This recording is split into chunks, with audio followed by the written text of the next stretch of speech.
What if one short paragraph, written by you, for you, could unlock a softer day? What single permission, if given and believed for even a few hours, would lighten the load you're carrying right now? Welcome to The Healing Pen, a podcast about the power of creative writing to help you process stress, reconnect with yourself, and write your way through burnout. I'm Corey Jonke, Amazon best-selling author, leadership coach, pharmacist, and someone who believes the words we put on the page can help us hear the parts of ourselves we've been too busy to notice. If you've been carrying too much for too long, if you feel exhausted, scattered, or like your own needs live in a dusty corner, today's episode is for you. We're going to learn a portable ritual I call the permission paragraph. Quick to write, simple to repeat, and surprisingly effective at making one small change feel possible. A few years ago, I hit a week that felt like a slow-motion avalanche. I had meetings stacked, a manuscript deadline breathing down my neck, and my calendar looked like a field of red flags. I remember one morning, bleary-eyed, telling myself I would power through and that rest could wait until I earned it. By midday, I was resentful, foggy, and smaller than I needed to be for the people depending on me. So I did something oddly small and oddly brave. I wrote one sentence on the top of a sticky note. It said, "I give myself permission to cancel one meeting this week without explaining myself." That's it. One sentence. Then I wrote a paragraph beneath it describing how canceling would look, how I would feel afterward, and one thing I would do in the hour I freed up. The act of writing made the cancellation feel less like a moral failure and more like a controlled experiment. I canceled the meeting. I took a walk. 2 days later, my headspace had room for clearer decisions. It wasn't magic, but it did change the week. If that sounds familiar, or if it makes you tense, there's usually something behind our resistance to permission. Shame, guilt, internalized shoulds. These are the invisible muscles that keep us pushing past our limits. For many professionals recovering from burnout, permission feels like a rare currency. We fear being judged. We worry work will pile up. Or we tell ourselves that self-care is indulgent. Naming that emotional struggle matters because it lets us aim compassion at the real problem instead of blaming ourselves for being human. Here's the core idea. The permission paragraph is a tiny cognitive experiment you write into existence. It's short, it's specific, and it treats permission as a testable hypothesis rather than an all-or-nothing moral decision. You write one sentence that grants a permission. You expand it into a paragraph to make the permission believable and actionable. Then you write 2 micro-scenes that show what changes when you accept the permission. One grounded and realistic, one generous and kind. Together, these steps move a permission from abstract wish to lived possibility. Why does this work? Writing externalizes thought, and externalized thoughts are easier to test. A sentence on the page reduces the rhetorical power of the inner critic. A paragraph gives the permission detail and context. It says how, when, and why this permission is safe to try. The 2 micro-scenes let your imagination rehearse different outcomes. The realistic scene helps you anticipate obstacles. The generous scene offers a vision you can aim toward.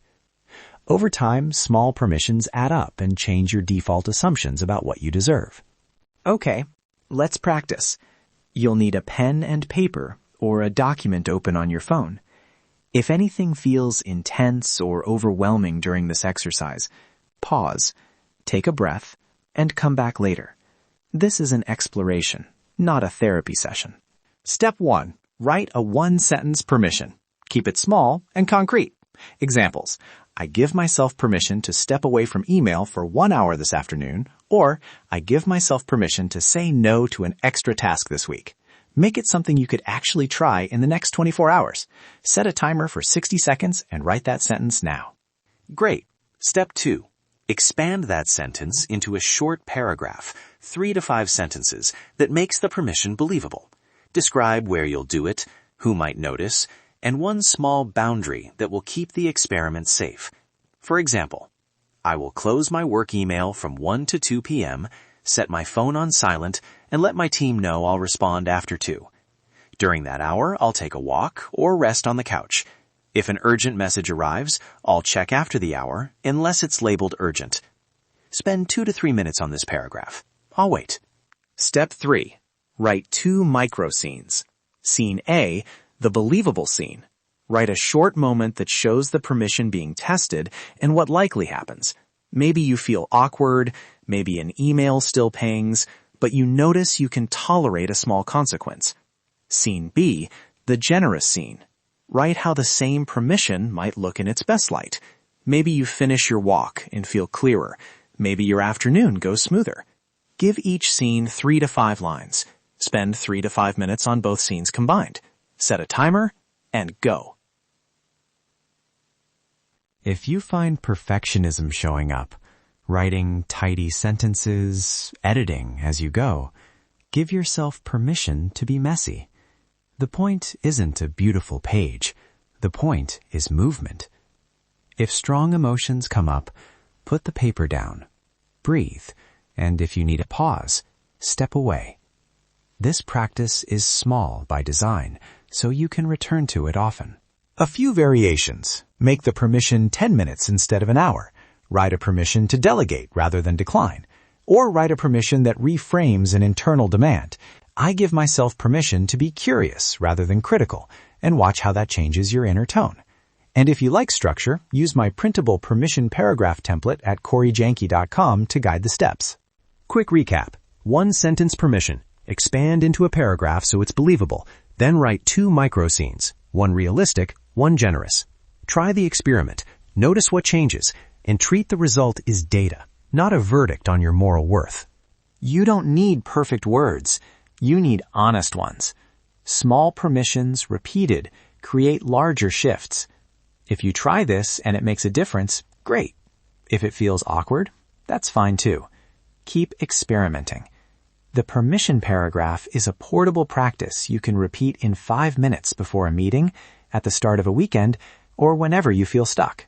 If today's episode landed for you, I've put a printable permission paragraph template and a quick 5-day practice guide at CoreyJanke.com.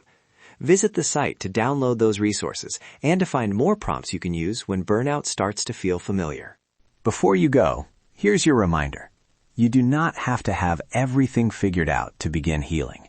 Sometimes clarity comes after the writing, not before it. If you want a better life, you have to write yourself a better story. Thanks for spending this time with me on the Healing Pen. If today's episode gave you something to think about, something to feel, or something to write about, please subscribe, share the show with someone who needs it, and leave a review.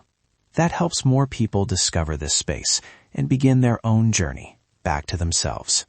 And if you're ready for deeper support, more prompts, or tools to help you move from burnout to breakthrough, visit CoreyJanke.com to learn more.